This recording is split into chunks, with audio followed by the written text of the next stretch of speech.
दादा तुमचं नाव बोला, कुठली ग्रामपंचायत आहे आणि एकूण तुमची काय मागणी आहे संपूर्ण उपोषणकर्त्यांची? माझं नाव नरेश पाटील, ग्रामस्थ अंबाई ग्रामपंचायत। आम्ही इथे वारंवार तक्रारी करून पंचायत समिती, सीओ ऑफिसमध्ये, तहसील ऑफिसर तक्रारी करून आमची कोणीही दखल घेतली नाही। त्याचा उद्रेक होऊन आम्ही आमच्या इथे ग्रामस्थ 4 ग्रामस्थ आता अन्नत्याग करून उपोषणाला बसले। आमच्या प्रमुख मागण्या काय आहेत तर एक, त्यांनी शासकीय नियम डावलून जी खरेदी केलेली आहे 5,000च्या वरती ते 3 लाखापर्यंत त्यांनी दरपत्रके मागवून खरेदी करणं गरजेचे होते।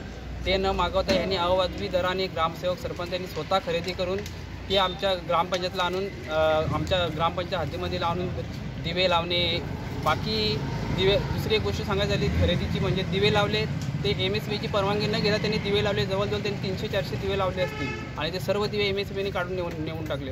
याचा नुकसान कोण भरेल? सर्व दिवे खांबावरून काढून नेले त्यांनी। आणि दुसरी मागणी आमची आहे की दुसरं शासकीय नियमानुसार टेंडर काढणं गरजेचं होतं। 50,000च्या वरती ते 3 लाखापर्यंतचे काम आहे त्याचं टेंडर काढणं। यांनी तसं न करता सरपंच, ग्रामसेवक यांच्या मर्जीखातील कंत्राटदार पकडून त्यांच्या नावे फक्त बिलं काढलीत आणि त्यांच्याकडून बिलं काढून यांनी स्वतः निकृष्ट दर्जाची कामं केली। त्याचे फोटो आमच्याकडे अवेलेबल आहेत, ते तुम्हाला आम्ही पुरवतो। यांनी एवढं आमच्या ग्रामपंचायतचं नुकसान केलं। फक्त डायरेक्ट ऑडिट रिपोर्ट कोणताही बघा, त्या ऑडिट रिपोर्टला ऑडिटरनी स्वतः सांगितलं की आपल्या ग्रामपंचायतीचं नुकसान होते, तुम्ही मोठ्या अधिकाऱ्यांनी कोणीतरी त्याचं लक्ष घालावं। पण इथला अधिकारी याकडे बघण्यास कोणी तयारीच नाहीच आहे। त्याच्यामुळे ह्याचा उद्रेक होऊन आम्ही आता आम्हाला न्याय भेटत तोपर्यंत आम्ही इथून उठणार नाही। आमचा इथे एकदम निर्धार करून आम्ही बसले। आम्हाला जोपर्यंत आमचा न्याय भेटत नाही तोपर्यंत आम्ही इथून हलणार नाही।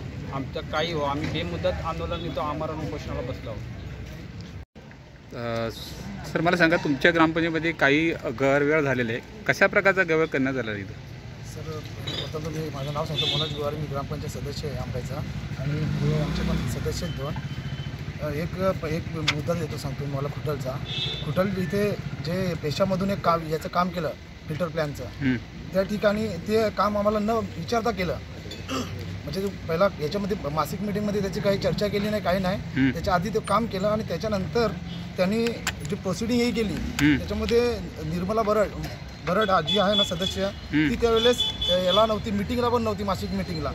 तिला अनुमोदक म्हणून तिला हे केलं होतं, तिला हे करून ठेवलेलं। हा तो एक विषय आहे। असे अनेक विषय आहेत का ते आम्हाला न घेता, आम्हाला कोणत्या याचं न घेता त्याच्या पुढच्या याच्यामध्ये प्रोसिडिंगमध्ये टाकून देतात ते आणि ते दाखवतात का ही प्रोसिडिंगमध्ये झालं आहे म्हणून।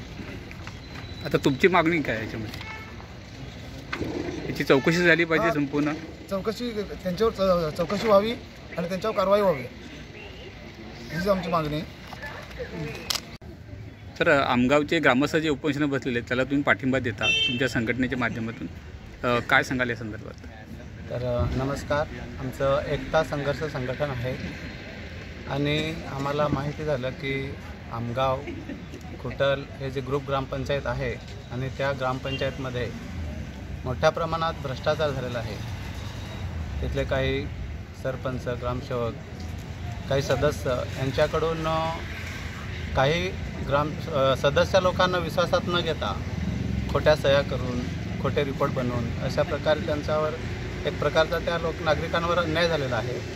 तर त्या संदर्भात या सदस्य लोकांनी या ठिकाणी उपोषण हे उभारलेलं आहे आणि त्याच्यामध्ये आमचा पूर्ण पाठिंबा आहे की त्याचं शहानिशा व्हावी आणि आपले जे अधिकारी आहेत त्या अधिकाऱ्यांनी त्यांना न्याय द्यावा। संबंधित जे लोक आहेत ज्यांनी भ्रष्टाचार केलेला आहे त्यांच्यावर कायद्यानुसार कारवाई व्हावी आणि हेच आमचं त्या लोकांना एक विनंती आहे। आमचा पूर्ण पाठिंबा राहणार आहे। जिथपर्यंत त्यांना न्याय भेटणार नाही तिथपर्यंत आम्ही असणार आहेत। नाही जर त्यांना हे उपोषण करून जर न्याय भेटला नाही तर आम्ही पुढचं मोठी एक ताकद लावू, आंदोलन करू, जे पण आम्हाला करता येईल आमच्या पद्धतीने आम्ही त्यांच्यासाठी पूर्ण आम्ही त्यांच्या पाठीशी उभे आहेत।